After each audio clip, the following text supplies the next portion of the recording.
What's going on, everyone? Jeremy here from The Quartering, and I've got a little story out of Bioware here with the Mass Effect Legendary Edition. Look, I have come to expect that just about any time you're going to get a remake of a legendary game or a legendary character, if there is a good-looking woman in it, it's going to get updated. Updated. We saw this very clearly with Tifa in Final Fantasy VII Remake, which is an excellent game, but why? You know, you had an ethics department making her still a beautiful woman, but why even waste time on that? And you have Bioware now editing some of the spicy cutscenes from Mass Effect out. Bioware has confirmed that Mass Effect Legacy will feature edits to some of its more spicy cutscenes, particularly those involving Cerebus officer Miranda Lawson. Announced on February 2nd, Mass Effect Legendary Edition is set to feature not only the 3 games that make up the original Mass Effect trilogy, but over 40 DLC from all 3 games, enhanced performance, visuals, graphics, and available in HDR. Now, these are all great things. It offers players an option to replay the game with, upgraded visuals and maybe some game-breaking bugs removed. It also allows somebody who is new to pick up everything at an affordable price and enjoy the entire trilogy. I'm a big fan of this. For Mass Effect 1, quote, we took the rough edges off it and tried to reduce the delta between 1 and 2, because 2 and 3 had a very similar look and feel. 1 tended to feel very dated. So we spent more time trying to bring it closer to 2. Walters continued, quote, there were some underlying systems that made it more like an RPG and less like a shooter. But there were other systems, like camera movement, aiming, and things that we had improved over the course of the trilogy. Bringing them into Mass Effect 1 was a no-brainer, and we tried to just smooth out the overall experience, Walters added. Quote, reducing the friction from gameplay, but not the inherently or fundamentally changing how you progress through the game, is how you invest the squad's talents and class systems and things like that. That was important. These are all very, very good. In turning their attention into providing players with a, quote, better overall experience, Walters further explained that the team gave special attention to improving the game's handling of the female version of Commander Shepard, whose character lacked customization features and reused many of the male-centric animations from her male counterpart. Specifically for female Shepard, I think there was a lot of things we could do across the trilogy to make that better. So she's a bit more on par with the male Shepard, said Walters. Whether it'll be just subtle face and shape changes or some wrinkles or support to whatever, she's catching the light and some kind of quality level. And then specifically around the animations, we couldn't really change a lot of those, but there were times when you could change the camera to not focus on one of those animations, he continued. So male Shepard animation would have him sitting with his legs wide open in a low camera, where if you're wearing a skirt, it would be a bit unflattering. So we can't necessarily change that animation, but you can raise the camera up slightly to reduce the problem. I'm not really... Look, this isn't why I play video games, but I'd like to know why that's a problem. Additionally, during the, quote, hands-off presentation detailing the changes coming to the remaster of the sci-fi trilogy attended by Polygon, Bioware environment and character director Kevin Meek revealed that the red-headed default FemShop, who was first introduced as a playable character in Mass Effect 3, would be available to play as throughout the entire saga.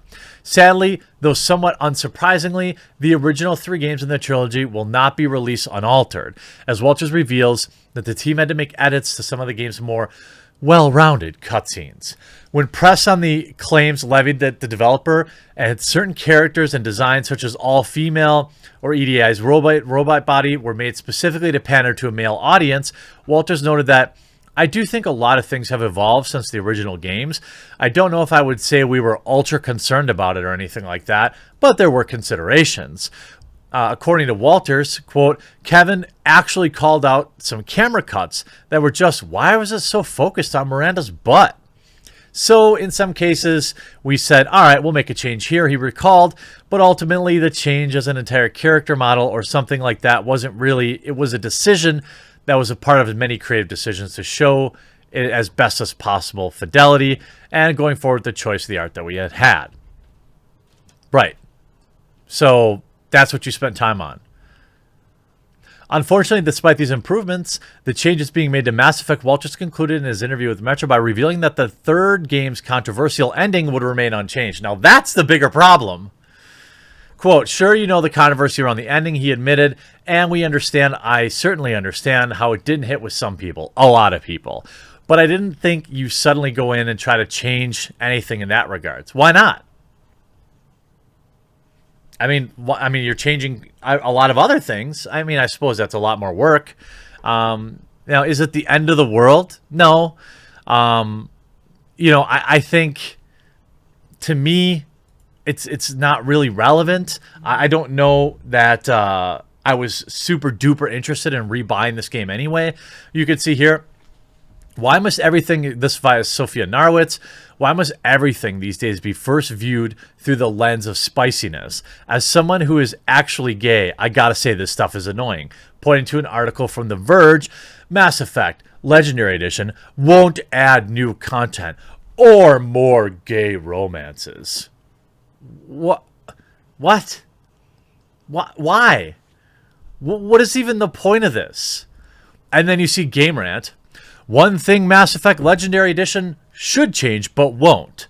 Mass Effect Legendary Edition releases in a few months, but the remaster decided not to correct past mistakes when it comes to same team romance. Why? Why? I mean, is this all these weirdos think of? I mean, yeah. I mean, there's no doubt in my mind that that all these people want to do is write about SJW culture war stuff, but they end up having to write this crap because that's what gets clicks. Nobody really. It's because Game Rant doesn't have anything here. Actually.